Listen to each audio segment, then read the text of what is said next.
Hi friends, ಇವತ್ತು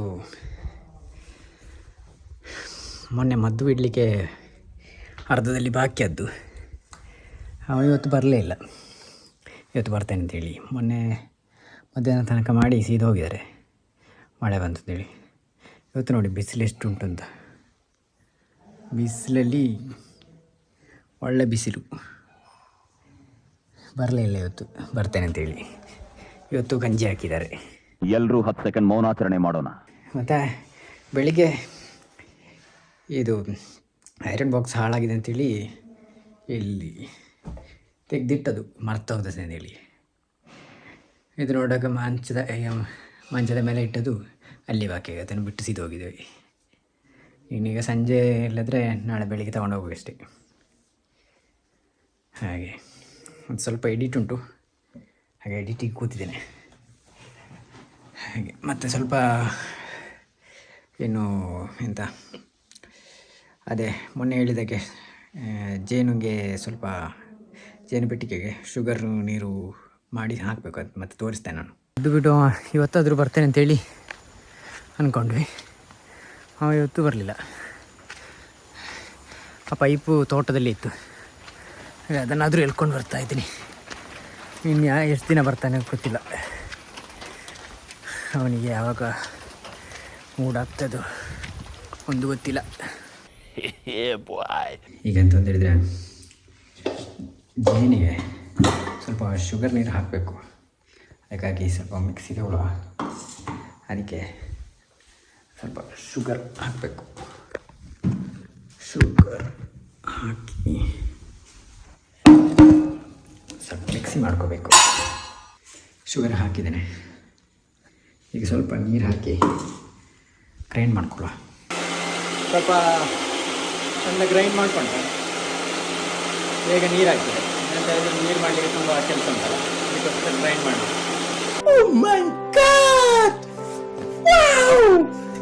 ಹಾಗೆ ಸಕ್ಕರೆ ಪಾಕ ನೋಡಿ ಹೇಗುಂಟಲ್ಲ.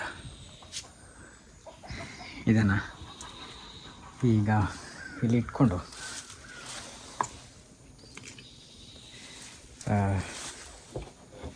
ಇದನ್ನೆಲ್ಲ ತೆಗಿಬೇಕು. ಈಗ ತೆಗೆದು ಮೆಲ್ಲ ತೆಗೆದು ಅದಕ್ಕೆ ಹೊಯ್ಬೇಕು. ಈಗ ಮೆಲ್ಲ ತೆಗಿಯುವ. ಕೆಲವೊಂದು ಸಲ ಕಚ್ಚಿದೆ, ಮೆಲ್ಲ ತೆಗಿಬೇಕು. ಈಗ ತೆಗೆದು ಇಡುವ.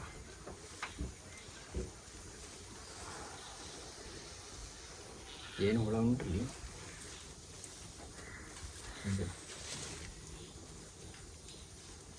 ಮತ್ತು ಜೇನು ಹತ್ತಿಕೊಂಡು ಬರ್ತದೆ ಅದರಲ್ಲಿ ಇದ್ದದೆಲ್ಲ.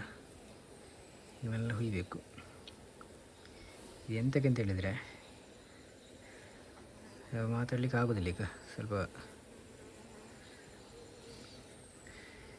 ಈಗ ನಾವು ಈ ಭಾಗದಲ್ಲಿ ಇದ್ದನ್ನು ನಾವು ಯಾಕಂತ ಹೇಳ್ತೀವಿ ನೋಡಿ, ಈ ಥರ ಇಟ್ಟಿರ್ತೇವೆ ಇಲ್ಲಿ ಫುಲ್ ಹೀಗೆ ಕವರ್ ಮಾಡಿ. ಅದನ್ನು ನಾವು ಇದರಲ್ಲಿ ಜೇನು ಹೀಗೆ ಶೇಖರಣೆ ಆಗಿರ್ತದೆ.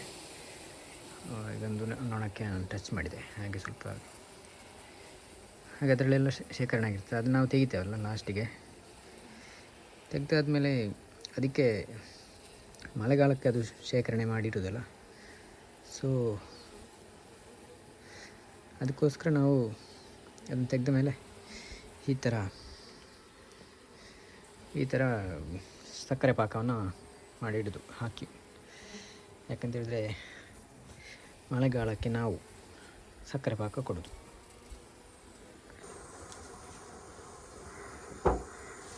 ಮೀನು ತೆಲ್ತಾ ಉಂಟು.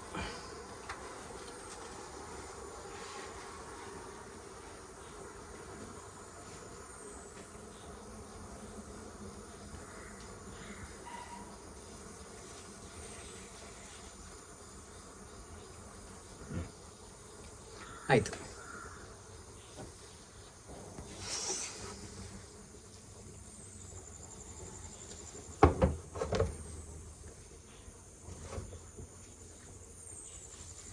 ಹೀಗೆ ಮುಚ್ಚಿಟ್ರೆ ನಮ್ಮ ಕೆಲಸ ಮುಗೀತು. ಒಮ್ಮೆ ನಮ್ಮ ಮಂಡೆಗೆ ಮರ್ತು ಬಾರ್ತೀರಾ ಉಂಟು ನೋಡಿ, ಕುಯ್ ಕುಯ್ ಅಂತ ಹೇಳ್ತಾ ಉಂಟು.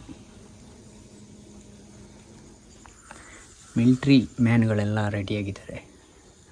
ಇಲ್ಲಿ ನೋಡಿ, ನಾವು ಉಪದ್ರ ಆಯಿತು ಅಂತ ಹೇಳಿದರೆ ಈಗ ಬಂದು ಕಚ್ಚುದೆ. ಮತ್ತು ಜೇನುನೊಣ ಹೇಗೆ ಅಂತ ಹೇಳಿದರೆ, ಒಂದು ನೊಣ ಕಚ್ಚಿದರೆ ಸಾಕು, ಮತ್ತೆಲ್ಲ ಕಚ್ಚಲಿಕ್ಕೆ ಶುರು ಮಾಡೋದು. ಅಲ್ಲಿವರೆಗೂ ನಾವು ಸೇಫ್, ಒಂದು ನೊಣ ಕಚ್ಚುವವರೆಗೂ. ಆದಷ್ಟು ನಾವು ಕೇರ್ಫುಲ್ ಆಗಿರಬೇಕು. ಯಾಕಂದರೆ ಕಚ್ಚಿದ ತಕ್ಷಣ ಮತ್ತೆ ಅದು ಸ್ಮೆಲ್ ಬರ್ತದಲ್ಲ, ಅದಕ್ಕೆ. ಮತ್ತು ತುಂಬ ಇನ್ಫಾರ್ಮೇಷನ್ ನನಗೆ ಗೊತ್ತಿಲ್ಲ, ನಮಗೆ ಗೊತ್ತಿದ್ದು ಇರುವಷ್ಟು ನಾವು ಹೇಳೋದು. ಇದರ ಎಕ್ಸ್ಪರ್ಟ್ಗಳಿದ್ದಾರೆ, ನೋಡ ತೆಗೆಯುವಾಗ ನಾನು ತೋರಿಸ್ತೇನೆ. ಈಗ ಸದ್ಯಕ್ಕೆ ತೆಗಿಲಿಕ್ಕಿಲ್ಲ, ಇನ್ನು ಮಳೆಗಾಲ ಕಳಿಬೇಕು. ಕೆಲಸ ಮಾಡ್ತಾಯಿದೆ, ಆದರೆ ತುಂಬ ಸ್ಲೋ ಆಗಿ. ನೋಡಿ, ಒಂದು ನೊಣ ಬರ್ತಾಯಿದೆ ನೋಡಿ. ಈಗ ನೋಡಿ ಬಂತಲ್ಲ. ಸೊ ತುಂಬ ಸ್ಲೋ ಆಗಿ ಕೆಲಸ ಆಗ್ತಾಯಿದೆ. ಟ್ಯಾಂಕಿಯಲ್ಲಿ ನೀರು ಎಷ್ಟು ಉಂಟು ನೋಡುವ. ಯಾಕಂತೇಳಿದರೆ ಕರೆಂಟ್ ಇಲ್ಲ.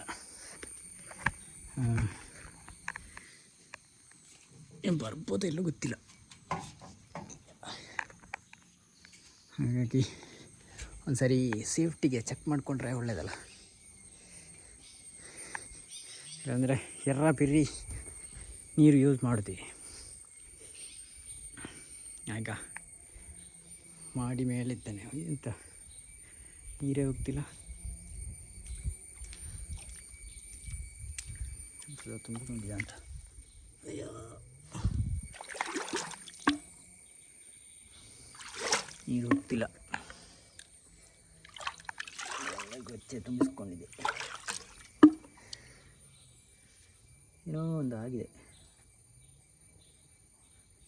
ಹೀಗೆ ಹೋಗ್ತಿದೆ. ಒಂದೆರಡು ಸಲ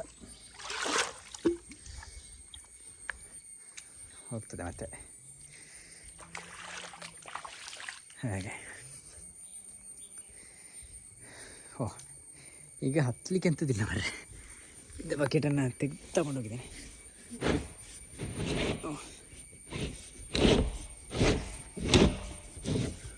ನನ್ನ ಪ್ರಕಾರ ನೀರು ಇಲ್ವಾ ಅಂತ ಸರ್, ಸ್ನಾನಕ್ಕೂ ಇಲ್ವಾ ಅಂತ. ಅದು ಕರೆಂಟ್ ಇರುವಾಗಲೇ ತುಂಬಿಸಿಕೊಂಡ್ರೆ ಒಳ್ಳೆಯದು. ಹೊಡ್ಚ ನೀರು ಸ್ವಲ್ಪ ಇರೋದು. ಕರೆಂಟ್ ಬಂದಾಗ ತುಂಬಿಸಿಕೊಂಡ್ರೆ ಬಚ್ಚಾಗಿತ್ತು. ಇನ್ನು ಕರೆಂಟ್ ಬಂದ ಮೇಲೆ ತುಂಬಿಸ್ಕೊಳ್ಬೇಕಷ್ಟೇ. ಯಾಕಂತೇಳಿದ್ರೆ ಕರೆಂಟ್ ಬರೋದು ಅಂತಲೂ ಗ್ಯಾರಂಟಿ ಇಲ್ಲ. ಯಾಕಂದ್ರೆ ಅಷ್ಟು ಮಳೆ ಬಂದಿದೆ ಇವತ್ತು. ಮಳೆ, ಜೋರು ಗಾಳಿ. ಈಗ ನೋಡಿ ಹೇಗೆ ಉಂಟು ವೆದರ್, ಬಿಸಿಲು. ನಮ್ಮೂರಾಗೆ ಸಡನ್ನೇ ಮಳೆ ಬರ್ತದೆ, ಸಡನ್ನೇ ಬಿಸಿಲು ಬರ್ತದೆ. ಮತ್ತು ಒಂದೊಂದು ಸರಿ ಬಂದರೆ ಒಂದು 3-4 ದಿವಸ ಎಲ್ಲ ಕಂಟಿನ್ಯೂ ಇರ್ತದೆ. ಇವತ್ತು ಈಗ ಕರೆಂಟ್ ಬರ್ಬೋದೋ ಇಲ್ಲ ಗೊತ್ತಿಲ್ಲ. ಬಂದರೆ ಒಂದು ತುಂಬಿಸ್ಕೊಳ್ಳೋದು, ಅಂತೇಳಿದರೆ ಅಡ್ಜಸ್ಟ್ ಮಾಡಬೇಕಷ್ಟೇ. ಈಗ ಎಂತ ಅಂತೇಳಿದರೆ, ನನಗೊಂದು ಮಾತು ಹೇಳಬೇಕು ಅಂತ ಆಗ್ತಾ ಉಂಟು. ಈಗ ಇಷ್ಟು ಜನ ಕೊಟ್ಟಿಯೂರಿಗೆ ಹೋಗ್ತೀರಾ, ಹೋಗಿ ಅಲ್ಲಿ ಅವರು ಹೇಳ್ತಾರೆ. ಈಗ ನಾನು ನೋಡೋದು ರೀಲ್ಸಲ್ಲಿ ಎಲ್ಲ ಬರ್ತದೆ, ಅಲ್ಲಿ ಅವರು ಹಾಗೆ ಮಾಡ್ತಾರೆ, ಹೀಗೆ ಮಾಡ್ತಾರೆ, ಕರ್ನಾಟಕದವರು ಅಂತ ಹೇಳಿದರೆ ಆಗೋದಿಲ್ಲ, ತುಂಬ ಏನೆಲ್ಲ ಹೇಳ್ತಾರಲ್ಲ. ಈ ರೀಲ್ಸಲ್ಲಿ ಸುಮಾರು ನೋಡಿದೆ. ಬಟ್ ಅವರ ರೀಲ್ಸನ್ನು ನೋಡಿದರೆ ಅದು ಸರಿ ಆಪೋಸಿಟ್ ಉಂಟು. ಕರ್ನಾಟಕದವರು ಬಂದು ಇಷ್ಟು ಗಲೀಜು ಮಾಡ್ತಾರೆ. ಯಾಕಂದರೆ ನನಗೆ ಮಲಯಾಳ ಗೊತ್ತುಂಟು. ಹಾಗಾಗಿ ಅವರು ಹೇಳೋದು, ಈ ಕರ್ನಾಟಕದವ್ರು ಬಂದರು, ಇಲ್ಲಿ ನೋಡಿದರೆ ಬಟ್ಟೆಗಳನ್ನು ಬಿಸಾಕಿದ್ದಾರೆ, ಚಡ್ಡಿ ಅದು ಇದು ಬಿಸಾಕಿದ್ದಾರೆ, ಒಂದು ಪ್ಲಾಸ್ಟಿಕ್ಗಳನ್ನು ನೀಟ್ನೆಸ್ ಇಲ್ಲ, ಒಂದು ಡಿಸಿಪ್ಲಿನ್ ಇಲ್ಲ, ಹಾಗೆ ಹೀಗೆ ಅಂತ. ಅದು ಕರೆಕ್ಟೇ ನಿಜವಾಗಿ. ಯಾಕಂತೇಳಿದರೆ ಕರ್ನಾಟಕದವರು ಹೋಗಿ ಆದಮೇಲೆ ಅಲ್ವ ಇಷ್ಟು ಪ್ರಾಬ್ಲಮ್ ಆಗ್ತಿರೋದು ಅಲ್ವಾ. ಯಾಕಂತೇಳಿದರೆ ಒಂದು ದೇವಸ್ಥಾನ ಅಂತ ಹೇಳಿದ ಮೇಲೆ ಅಲ್ಲಿ ಆ ಬಟ್ಟೆಗಳನ್ನು ಬಿಸಾಡಿಕೊಂಡು ನಾವು ಭಕ್ತಿಯಿಂದ ಹೋಗೋದಾದರೆ, ಸೊ ಆ ಬಟ್ಟೆಗಳನ್ನು ಅಲ್ಲಿ ಬಿಸಾಡೋದು ಯಾಕೆ? ಆ ಪರಿಸರ ಅಷ್ಟು ನೀಟಾಗಿ ಇಟ್ಕೊಳ್ಳೋದು ನಮ್ಮ ಕರ್ತವ್ಯ ಅಲ್ವಾ.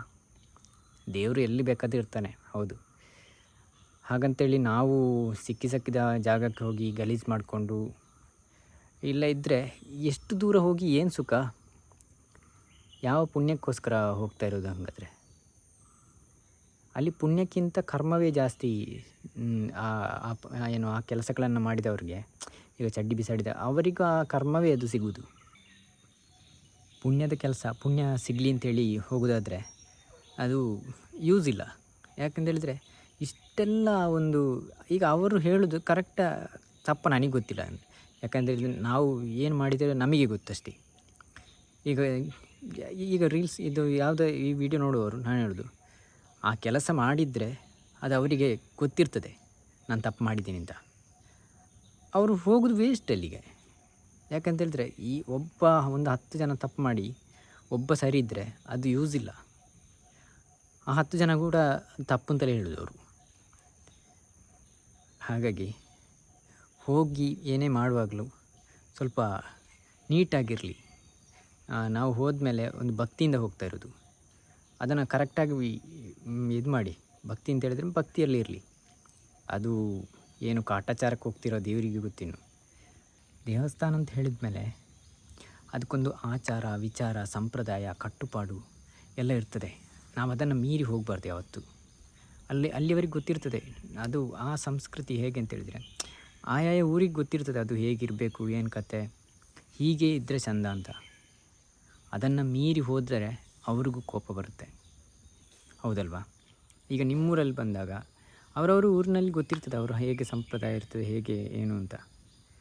ಹಾಗೆಯೇ ಆ ನೀಟ್ನೆಸ್ ಮೇಂಟೈನ್ ಮಾಡೋದು, ಎಷ್ಟು ನಾವು ನೀಟಾಗಿರ್ತೇವೋ ಎಷ್ಟು ನಾವು ಡಿಸಿಪ್ಲಿನ್ ಇರ್ತೇವೋ ಅಷ್ಟು ಭಕ್ತಿಯ ಇದು ಏನು ನೆಗೆಟಿವ್ಗಿಂತ ಪಾಸಿಟಿವ್ ಎನರ್ಜಿ ಜಾಸ್ತಿ ಸಿಗ್ತದೆ. ಯಾರು ಎಲ್ಲೇ ಬೇಕಾದರೂ ಹೋಗಿ ದೇವಸ್ಥಾನಕ್ಕೆ, ಆದರೆ ಆ ನೀಟ್ನೆಸ್ಸನ್ನು ಮೇಂಟೈನ್ ಮಾಡೋದನ್ನು ಕಲೀರಿ. ಯಾಕಂತ ಹೇಳಿದರೆ ಇನ್ನೊಬ್ಬರಿಗೆ ತೊಂದರೆ ಆಗುವಾಗೆ ಇರಬಾರ್ದು ಯಾವತ್ತು ನಾವು. ಓಕೆ, ಹೇಳಿದ್ದೇನಾದರೂ ಬೇಜಾರಾಗಿದ್ದರೆ ಸಾರಿ. ಯಾಕಂತೇಳಿದರೆ ಹೇಳಬೇಕು ಅನ್ನಿಸ್ತು, ಅದಕ್ಕೆ ಹೇಳ್ತಾಯಿದ್ದೀನಿ.